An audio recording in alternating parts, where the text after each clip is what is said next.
Welcome to the Own Your Best Life podcast. I'm May Emson, your host, leadership and mindset coach. Here, we talk all things spiritual, mindset, business, leadership, and wellness for the modern seeker who wants to align their life with purpose and inspiration. We'll cover career changes, stress management, meditation, energy, intuition, and more. Each episode holds spiritual and practical tools to help you live a life of your wildest dreams without getting burnt out along the way. Ready to live a life on your own terms? This is the Own Your Best Life podcast. Welcome, friends, to episode number 49 of the Own Your Best Life podcast. So I have a question for you, and it is this. Are you ready for a career change? And you might be feeling like you're tapped out where you are and you want to do work that's more aligned with your values or your passions, and you're thinking of switching or doing something else entirely. And whether it is another company or another job, career, or just figuring out what it is you want to do now that you have a choice, the decisions we make about our work often take up so much mind space. And today we're going to talk about what to do before you change careers.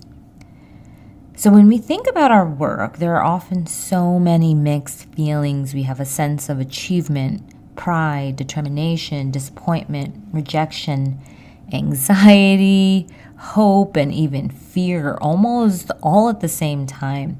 There is pretty much nowhere else in our life, almost nowhere in our life, where we feel subject to so many emotions constantly. And it may also be the one place where you feel like you have the least control. What if the organization changes? What if your situation changes? What if this business you created changes? What if you don't make enough money? What if it takes too much time? What if you can't handle what comes your way? What if it's too much for you? Or what if it's too little? And we spend so much time at work that it's extremely natural for us to want success and fulfillment in that realm. And there are so many what ifs here, which defy everything that our more primitive brains want. And I'm not saying your brain is primitive, but the lizard part of our brain, the primitive brain, the brain that was first there before our prefrontal cortex evolved. It wants security, it wants safety, and it wants a known entity, and we want to be sure. Yet we are so unsure. And if you're thinking about changing your career, you have to separate yourself from the situation.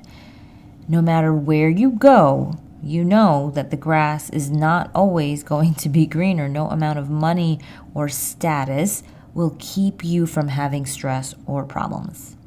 I repeat, no amount of money, no amount of status will keep the fear at bay. And no matter where you go, it is always a good idea for you to get stronger, for you to figure out what you need and who you are. And we often think, okay, if I just figure out this one thing, things will be way better.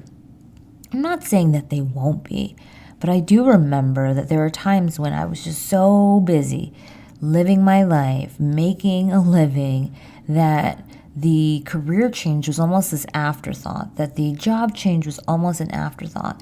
And what that left me with was these moves that were good on paper, but weren't really moving me forward in terms of the things that I really, really, really, really wanted, if I probably asked myself and dug a little bit deeper. And so the one thing most people don't do before changing their careers is to see their responsibility in managing the situation that they are in. Oftentimes we think that we will change the external, which is the job, the situation, the company, the person, and we will feel better. So if you have a difficult boss or you have too much work, we often fear rocking the boat and saying something, so we just slip out and we just disappear into that next job and find a different boss, find a different company. But what happens when that boss changes and the work comes piling back up? Are you going to leave again. And I'm not saying that you should stay in the situation that you're in, or that we should be in this one line of work forever and ever in our entire lives. But I do want to acknowledge that the reason you want to leave must be looked at. It must be identified. We must actually take it out and separate it from everything else if we want to truly understand if we're making the move out of fear or out of love. This is the one thing to do. Are you making this move out of fear or out of love? And I've often mentioned this idea to some of my clients of wanting to run towards a new line of work and not away from what you're doing. Because it's often when your work is at this high and you're doing great when you think of staying, and vice versa when you think of leaving. And it makes sense, right? And I'm going to challenge you here and say, what if it makes more sense if you change when your work is at a high? Many of you may not have that choice. You're like, May, I just need to make a move now because something's going on with my company, or I really know that this thing isn't going to work. But if this is a choice for you, I'd like you to consider it. And why? Because when you leave when things are doing great, you're not doing it from this low place on the roller coaster of our emotions. We're doing it because you're moving from good to great, or from great to even more amazing. And I'm always interested in how we can move from great to amazing, to have these lives that we love and we want to love even more, and to know that we have impact and we can have even more impact. And not from a place of ego or I must leave this kind of legacy, but really from this sense of utilizing the time we have here in the ways that you feel mean something to you. Whether it is just having more time or more freedom or more ability to live into your potential. So before you decide to change your career or your job, ask yourself, am I running towards something or am I running away from something? Because if I'm running away from my job, do I know that it is a structural situation? This is what I call a structural situation, such as a certain industry or a certain function or a line of work that I don't want anymore. Or is it my own ability to manage it? Neither is right or wrong. But when you can answer that question, you'll know what the next steps are. Some industries, for example, are inherently more time consuming, or the schedules don't work for you as well. Some cultures, for example, are just much more intense or much more laid back than others.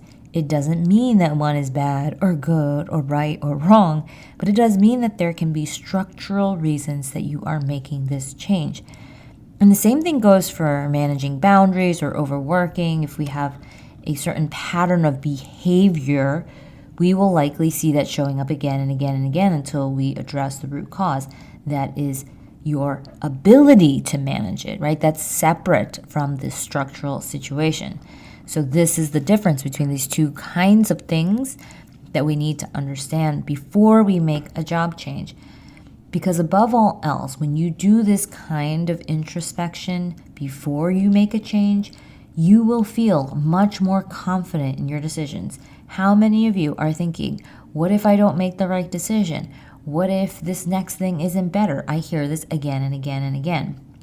You won't have as much of that buyer's remorse or that analysis paralysis that often happens when we make these big decisions like this, when you do this work beforehand. So let yourself see that this moment of anxiety producing change is really this profound opportunity to finally test the waters and learn more about yourself, to really decide who you are and make a decision from that place.